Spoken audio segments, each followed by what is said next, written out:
Soy Rocío Villarreal y esto es Capacitadas, el podcast. Capacitadas, el podcast con Rocío Villarreal.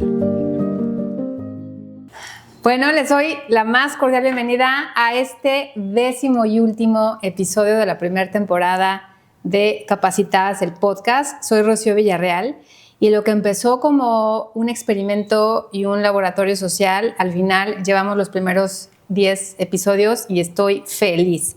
Y bueno, hoy tenemos un súper episodio.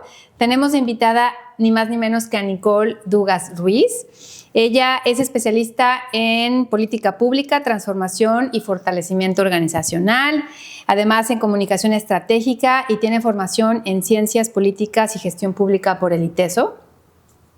Nicole fungió como coordinadora general de la Secretaría de Igualdad Sustantiva entre Mujeres y Hombres en la gestión anterior, de 2018 a 2024, que fue la primera secretaría en su tipo en el país, contribuyendo al posicionamiento de Jalisco como referente nacional en políticas públicas de género. Y bueno, tengo el gusto de decir que Nicole hace un par de meses forma parte del equipo de Capacitadas como coordinadora de desarrollo estratégico y lo que se vaya, y lo que Exacto, se sume, y lo que se vaya acumule. sumando. Y hoy tenemos un tema, porque si bien a lo largo de estos episodios hemos dicho que el objetivo es abrir el diálogo, generar la reflexión, poner el tema en la mesa y sobre todo hacer visible lo invisible, vamos a cerrar esta temporada con un temazo que son brechas y vulnerabilidades. Y es que, Nicole, la desigualdad yo la percibo que es mucho mayor de lo que imaginamos. ¿Por qué?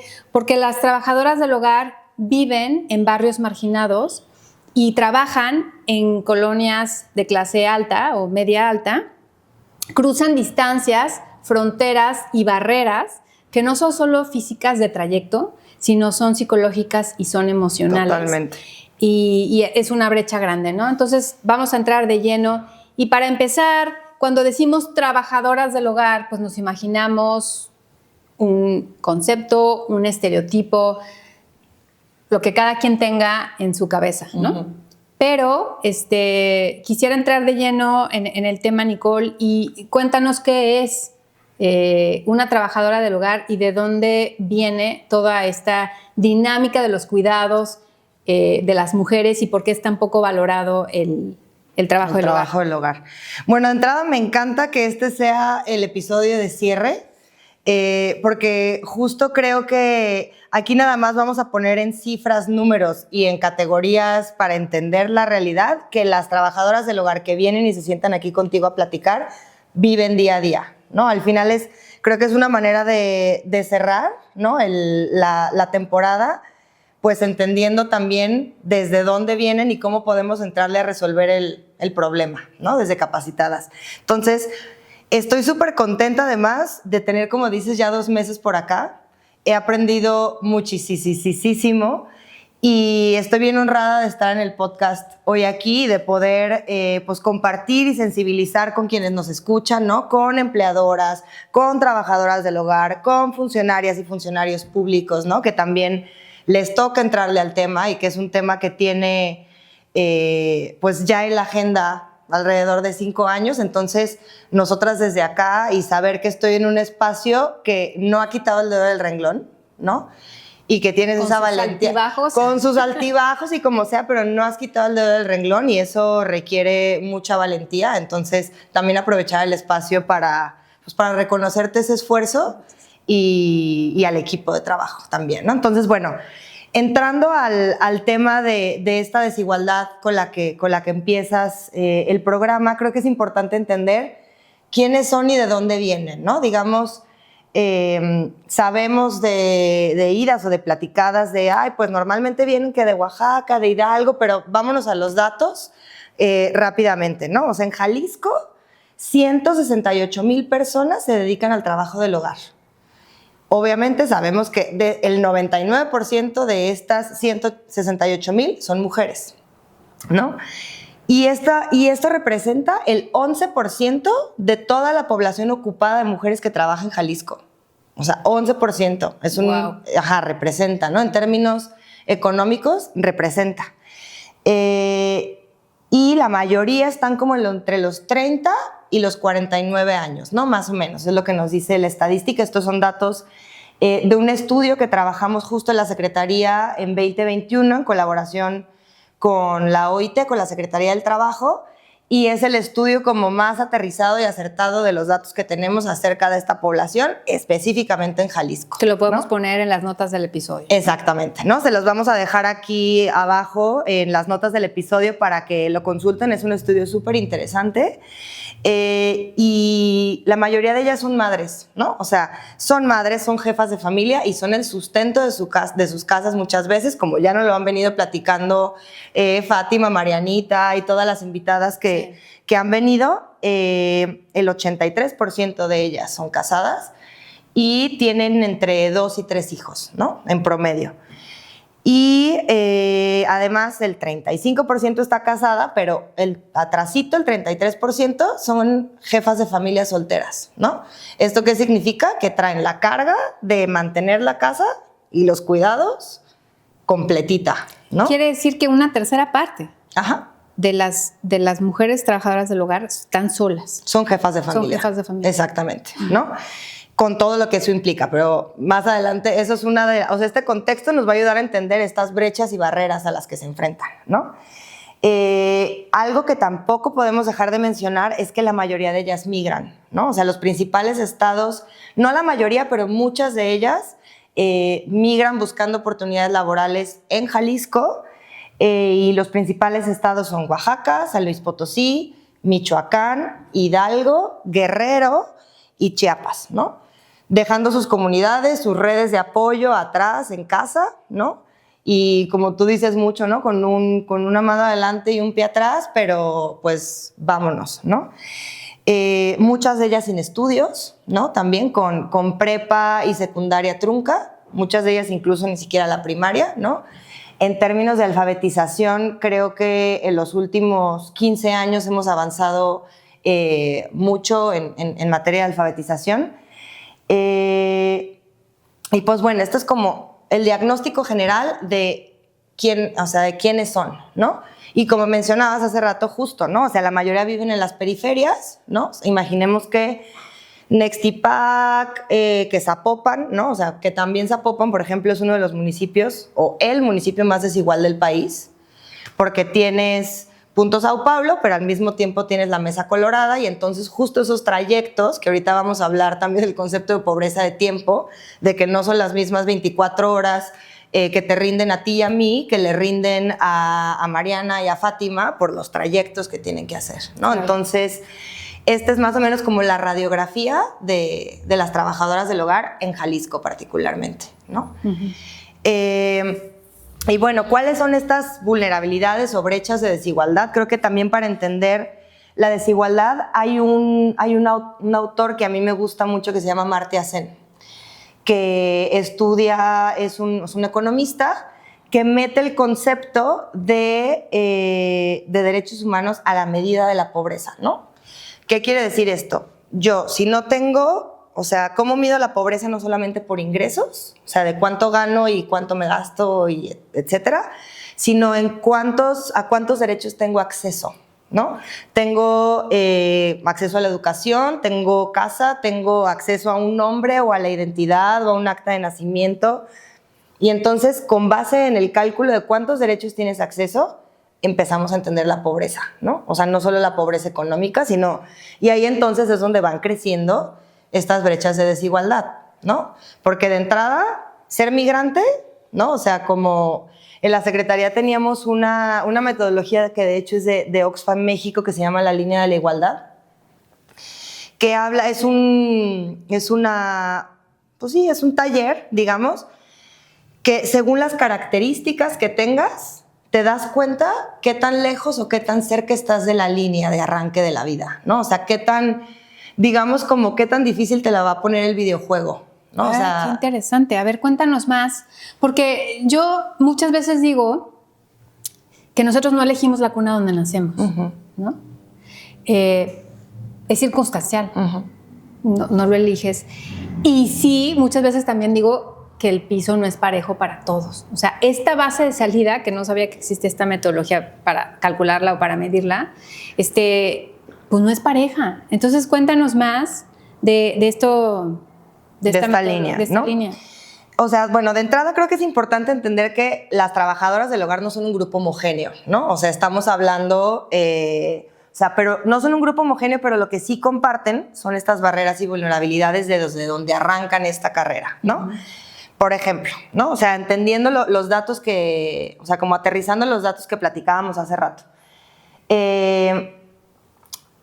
Las vulnerabilidades que enfrentan de entrada, 1, son migrantes. 2, muchas veces hablan otra lengua, ¿no? Y hablar otra lengua también es como cuando tú te vas a estudiar a cualquier otro país y obviamente eso te echa para atrás. Sí, porque ¿no? el español es una segunda lengua. Exacto, ¿no? Para muchas de ellas, la mayoría de las que vienen de Hidalgo, Oaxaca, San Luis Potosí, ¿no? Que vienen de pueblos mixtecas, mijes, nahuas, etcétera, pues eso también... Es un choque cultural. Es un choque cultural, claro. O sea, de entrada es un choque cultural, ¿no? Entonces, ser migrante en la línea, o sea, si tenemos la línea, digamos, todos estamos aquí parados en un inicio, ¿no?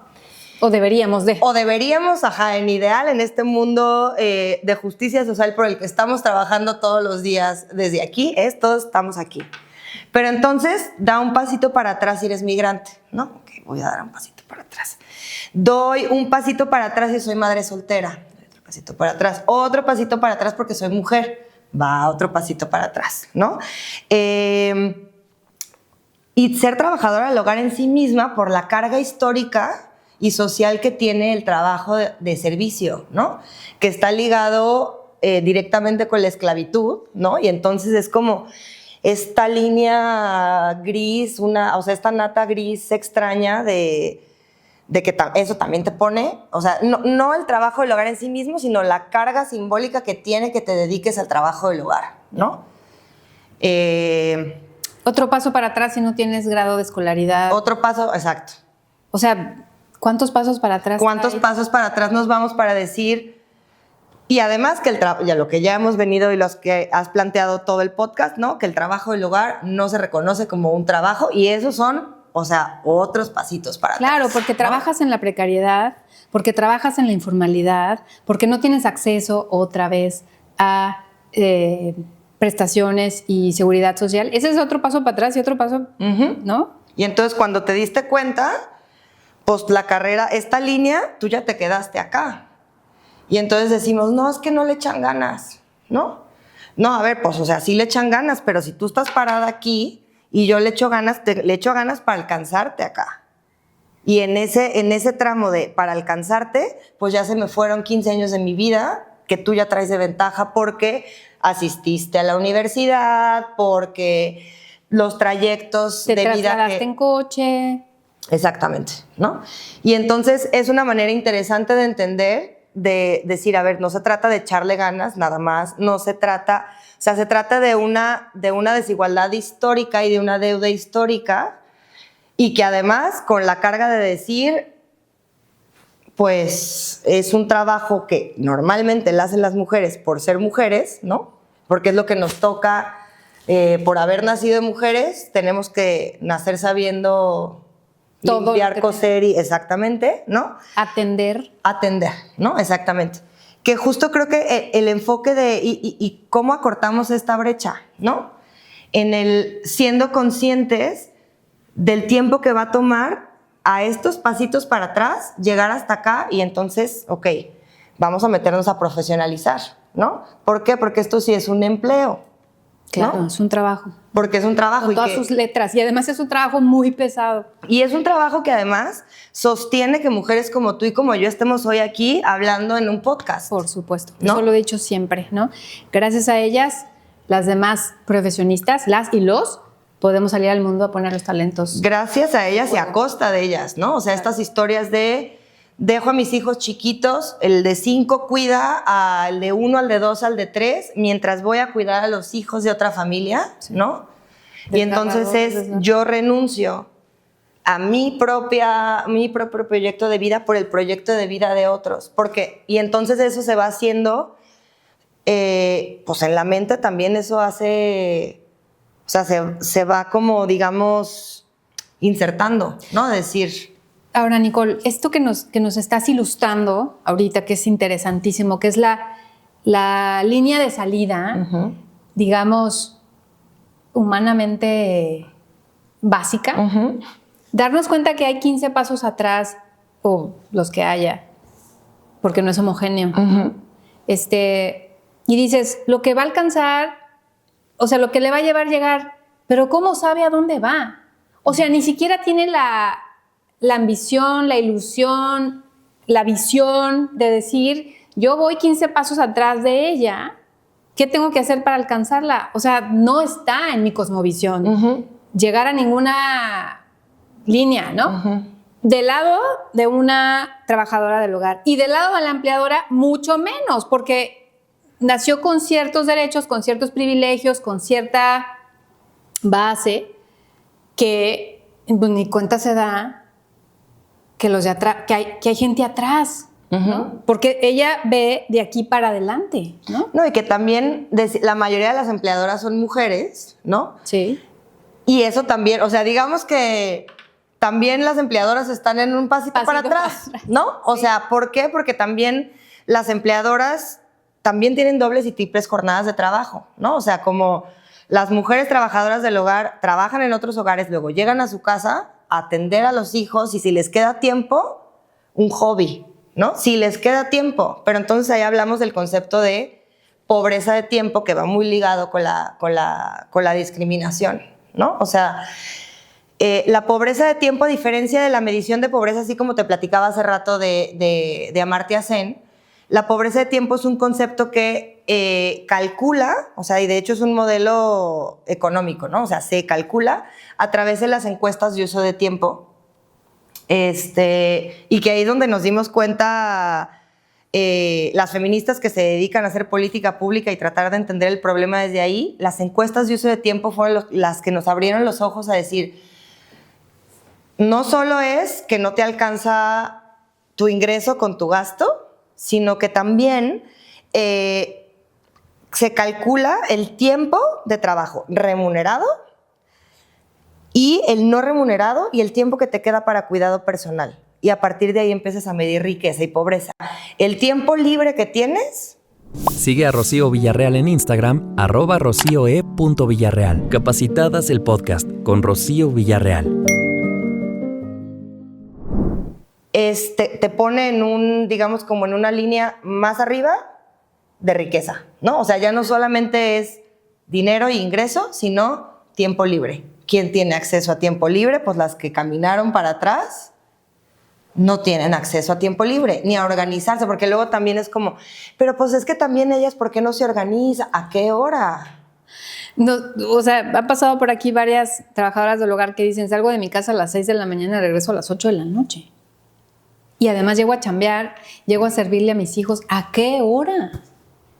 Sí, y los trayectos, ¿no? O sea, volviendo también o sea, como a los trayectos de, salgo a las 6 de la mañana, pero para yo salir a las 6 de la mañana me tuve que haber levantado a las 5 de la mañana para caminar a mi macro o al camión, tomo alrededor de 2 o 3 camiones, llego a la entrada de Valle Real y camino, o llego a Bugambilias y camino hasta la casa porque no hay transporte que me lleve que me acerque hasta la casa, ¿no? O sea, por eso también creo que es bien importante involucrar al gobierno y al funcionariado público en esto, porque también solo dejarle la carga a la empleadora que no quiere pagar el seguro social tampoco se me hace justo, ¿no? O sea, también se trata de estas, o sea, de estos pasitos que tenemos atrás, como empleadoras, como sociedad civil y como gobierno hacemos para que sea más rápido y no sean 15 años para llegar hasta allá, ¿no? O sea, cómo hacemos juntas para reducir la pobreza de tiempo, que en general las mujeres, en general, tienen más pobreza de tiempo que los hombres, ¿no? Sí, porque en un caso típico de una familia, el hombre de cualquier nivel socioeconómico terminó de trabajar, llega a su casa, se abre un refresco, una cerveza, se pone a ver la televisión o a lo que sea. La mujer llega de su casa, llega de su trabajo y llega a revisar que los niños hicieron la tarea, que los niños ya cenaron, que el marido ya cenó, a poner una lavadora, a colgar la ropa, a preparar la comida de mañana.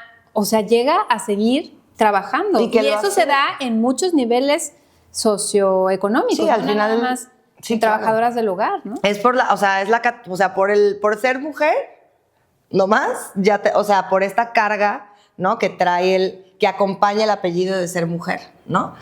Y al final creo que también eso puede generar lazos de empatía, ¿no? O sea, como cómo te acompaño yo a ti y cómo me acompañas tú a mí, ¿no? O sea, como... Pero lo que dices ahorita, Nicole, es súper importante porque también las empleadoras, por el hecho de ser mujer, traemos un pasito para atrás. Exacto. Por como dices, o sea, porque somos mujeres, traemos un paso para atrás y de ahí, si no estudiaste la carrera porque te enamoraste y te casaste, otro paso para atrás y de ahí, si no trabajaste porque tu marido no te dejó y preferiste abonarle a tu matrimonio o sea, resulta que también... Sí, exacto, compartes vulnerabilidades también. Exacto. ¿No? Me encanta. Es una, o sea, a mí es una manera que me gusta mucho entender el mundo, que es la interseccionalidad, ¿no? Uh-huh. O sea, no es lo mismo un hombre indígena que nació en Hidalgo, que no acabó hasta la primaria, que yo, que nací en la ciudad, que estudié en la universidad ahí, quien está en situación de vulnerabilidad y más desigualdad, por más que yo sea mujer, es el señor. O sea, el señor hombre que es indígena. Y entonces la interseccionalidad nos permite tejer y entender la realidad de maneras más complejas, ¿no? Claro, porque en ese caso te estás comparando con un indígena, poca escolaridad, no habla el español en primer idioma, etc.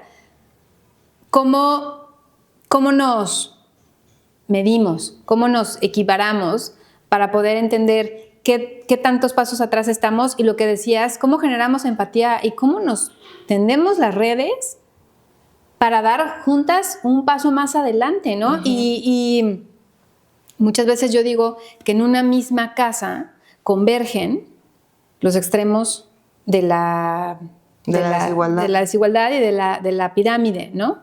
Lo que decía cuando empezamos el episodio, cruzan barreras y fronteras, no solo físicas. O sea, vienen de una casa donde no hay estufa, donde no hay piso, y llegan a una de las colonias de Guadalajara, que dices, cuánta abundancia, cuánta prosperidad, cuánta derroche de recursos, ¿no? Aires acondicionados prendidos en la casa, luces prendidas. Entonces, ¿cómo le hacemos? Me parece que es un punto muy interesante el que tocas, Nicole. Darme cuenta que la persona que viene a trabajar a mi casa 2 veces a la semana o todos los días, o que vive en mi casa porque pues, hay una dinámica que la misma Ley Federal del Trabajo la contempla, que es el trabajo de planta. Lo que te decía, ¿no? O sea, te imaginas cuando vas saliendo en una carrera o en un maratón, pues todos traemos el mismo piso y en sus marcas listos, pero nunca te das cuenta que hay kilómetros atrás personas que vienen unos corriendo que también. Ya vienen corriendo para que cuando se da el banderazo de salida, pues ya vienen con el dolor de caballo aquí agotadas, ¿no? Exactamente. Y tú esperas que rinda igual que tú, que tenga kilómetro por hora recorrido igual que tú, porque tú te hidrataste, porque tú dormiste bien, porque tú traes electrolitos, porque tú te entrenaste, traes los mejores tenis, te fuiste a hacer un masaje en la rodilla antes de... O sea, todo lo que... O sea, poniéndole el símil con una carrera. Sí, total. Cuando alguien viene corriendo descalzo, horas o días atrás... Pues, sí, en lo que llegó tú ya te fuiste. No, o sea, lejísimos, a la luna. Y todavía dices, ¿por qué no viene? Es que qué floja. Ajá. ¿Por qué no? Ay, qué flojos, Ajá. ¿no?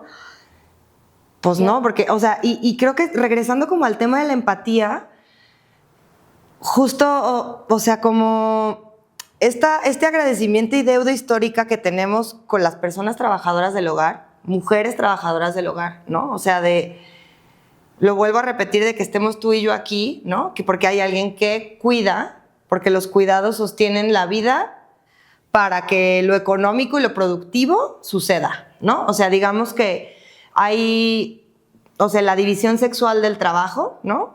Tenemos como dos conceptos, el trabajo productivo y el trabajo reproductivo. El trabajo productivo es el que históricamente los hombres realizan y que produce utilidades y es el que mantiene el sistema económico del mundo.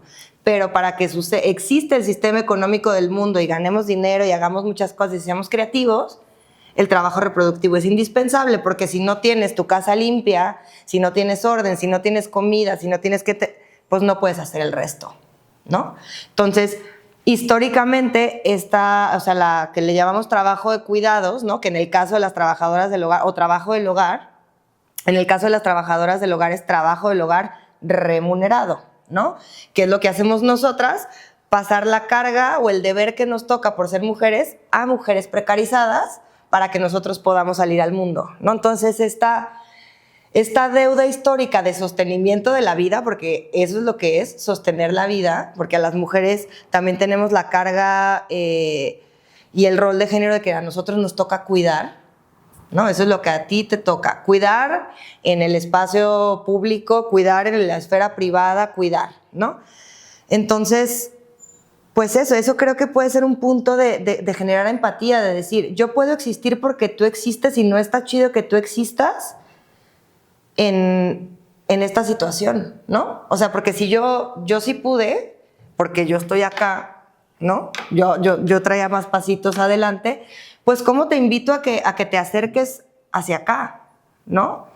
O sea, desde un concepto de como o empatía de mujer o simple, o sea, ya si ni siquiera quieres ver el término de dignidad humana y de persona, pues de mamá a mamá, de mujer a mujer, ¿no? De decir, pues tú también tienes hijos, tú también tienes necesidades, tú también, y las estás dejando de hacer por mí, y no es que diga, gracias, te agradecemos tu sacrificio, no se trata. Eres como de mi familia, te queremos ¿no? Mucho. Ajá. O sea, es como, pues es un empleo. Yo, por ejemplo, me he preguntado desde que entré aquí hace 2 meses, y si si existieran las condiciones necesarias y por ley y tal, que existen, ¿no? O sea, existen en la ley, existe el pilotaje, existen un montón de cosas, pero en la realidad no suceden. ¿Yo trabajaría en el hogar? Y entonces es como, a ver, sí existe, sí, pero por otro lado también pero es que es la carga, la carga lo que implica decir que trabajo en hogar porque eso de entrada es menos, ¿no? Porque el servicio es menos, no es digno. Que no te veas, ay, no, ¿cómo crees? ¿No? Entonces, es decir, entonces, ¿qué hay que hacer? Que creo que es justo lo que estás haciendo en Capacitadas y lo que estamos haciendo como equipo es profesionalizar y formalizar. Si existen estas dos cosas, pues ya tienes una plataforma, o sea, ya estás, digamos, en esta línea, pues estás poniendo aquí un banquito para que se acorte el acercarte a la línea de arranque, ¿no? Claro, exacto, le acortas una brecha muy grande que hay. Y esto que tú que nos compartes, que te has preguntado, es también esta dinámica de, no, es que el seguro social es muy caro y muy malo. A ver, si tú, que estudiaste tu carrera, yo te invito a trabajar y te digo, oye, lo que pasa es que sale bien caro el seguro. Uh-huh. Fíjate que no te lo voy a dar, y pues cuando no haya trabajo, pues te voy a descansar sin pagarte. Y, ¿a poco sí vas a venir a trabajar conmigo? Exacto. Número 1. Y número 2, ¿a poco vas a venir contenta y orgullosa a donde vienes a trabajar, ¿no? Entonces, ¿por qué si tú no lo aceptarías? Porque alguien... Que está este video que se hizo viral donde le dicen vas a tener horario de entrada pero no de salida y aquí tienes esta ropa que te regalo. La campaña de ONU Mujeres. Ajá. Sí, buenísimo. Es así como... También hay que dejar la liga ahí abajo en el podcast para que lo vean porque está muy bueno ese video. Entonces, si tú no lo aceptarías, mujer u hombre, ¿por qué esperamos que sí estas mujeres que vienen de una situación mucho más precaria, sí la acepten y sí la vivan? Y en uno de los episodios decía una de las protagonistas, pues porque tengo necesidad. Es que es eso, abusamos, o sea, es un abuso de, yo sé que tienes miedo y no me vas a decir nada, ¿no? O sea, de entrada. que tienes la necesidad de trabajar porque si no, o sea, porque vives al día, porque no tienes capacidad de ahorro, ¿no? O sea, como todo lo que también ya has venido tú recolectando en el podcast, ¿no? O sea, de estas necesidades, pues es pues esta asimetría de poder de decir, yo desde aquí puedo decirte a ti que no, porque sé que ni siquiera me lo vas a preguntar, ni siquiera me lo vas a pedir, porque por más que sepas que existen, porque hay muchas trabajadoras del hogar que saben que el seguro social existe, que pueden acceder a él, pero sin embargo siguen sin pedirlo porque me van a correr. Porque está la asimetría de poder que al final quien toma la decisión es la empleadora. Ahora, yo quiero, dando el beneficio de la duda, Nicole, quiero pensar que la gran mayoría de las empleadoras no obran de mala fe. No. Dijo una de las entrevistadas, hay muchas canijas y no lo dudo. Pero más bien es desconocimiento. Totalmente. Más bien es desinformación. Tuvimos aquí a Marita, empleadora, para darnos el punto de vista de una empleadora. Y el tema que yo noté es que ella trabajó 10 años antes de ser mamá en una empresa y vivió esas prácticas, ¿no? Pero si no lo trabajé porque mis condiciones, por lo que sin juzgar, pero si no estuve en un trabajo formal, si no me pagaron el aguinaldo, si no me daban el seguro social, y si desde niña me han dicho que yo cuido y sirvo y atiendo, ¿cómo reflexiono y me cuestiono las que vienen atrás, ¿no? Exacto. No, y que justo no es un mundo de blanco y negro, buenas y malas, ¿no? Porque justo esas dicotomías son las que creo que nos tienen en donde nos tienen, ¿no? Porque al final eso, como dices, o sea, Marita sabía gestionar personal, ¿no? O sea, porque es un empleo, o sea, la gestión del hogar es un empleo también. Es como ¿no? una empresa. Y eso, o sea, igual ya más adelante te lo comparto para también problematizarlo, pero hay cuánto cuesta, o sea, en términos monetarios, cuánto cuesta el trabajo del hogar, ¿no? O sea, cuánto tendríamos que estar pagando para lo que hace y no te hablo de trabajo del hogar remunerado, el trabajo del hogar de los cuidados. Y que tú te la sabes perfectamente, ¿no? O sea, tú que eres mamá con 2 hijos. Claro. Con 3, lo que pasa es que el otro ya está muy grandulón y ya no demanda, ¿no? Pero los chicos... Ajá. Pero le llamamos amor, ¿no? Amor es igual a trabajo no pagado, ¿no? La romantización del cuidado. Pero, pues al final no es que, o sea, sí, hay canijas y hay buenas y así como Marita, pero ella tenía la preparación para acompañar y entrenar a la persona que trabajaba en su casa, ¿no? Pero no todas las empleadoras tampoco no nacieron sabiendo la habilidad tampoco. Claro, y digamos que otra vez es la línea, exacto. ¿no? Si yo no tuve la oportunidad de trabajar antes de ser empleadora, pues desconozco. O sea, es un mundo... que estoy con los ojos tapados porque no lo conozco.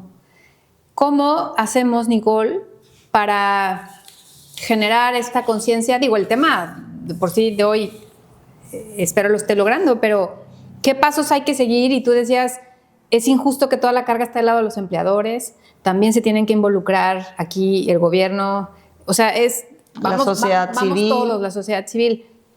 ¿Qué dirías tú? ¿Cuáles son los pasos? ¿Cuál es la agenda pendiente? ¿Qué nos debe? ¿Qué le debemos? O sea, como sociedad a las mujeres trabajadoras del hogar. O sea, sin en aras de no ser repetitiva, pero creo que la deuda histórica que tenemos con ellas, ¿no? O sea, con quienes cuidan nuestros hogares mientras no estamos y descuidan los suyos, creo que es el primer pasito, es la reflexión, ¿no? Y la empatía. Creo que ya de ahí es un paso gigante, parece chiquito, pero el reflexionarlo, el llevártelo, el estarlo rumiando es el primer paso como empleadora. Nosotras como sociedad civil, pues nos toca poner los temas sobre la mesa, abrir la reflexión, porque es un problema bien complejo. O sea, como ya nos dimos cuenta, no es gris o sea, no es blanco y negro, hay un mar de grises en medio. Y no es lineal. Y entonces, también eso, poner el tema sobre la mesa, abrir los espacios de diálogo, ¿no? Para que Porque también es eso, como ni las empleadas, o sea, como no es un empleo formal, pero sí, o sea, es un empleo, pero no es formal, es percibido como, pues entonces no nos organizamos ni las trabajadoras del hogar ni las empleadoras, ¿no? Entonces, creo que abrir espacios de diálogo, ¿no? Para llegar a acuerdos colectivos, ¿no? O sea, en otras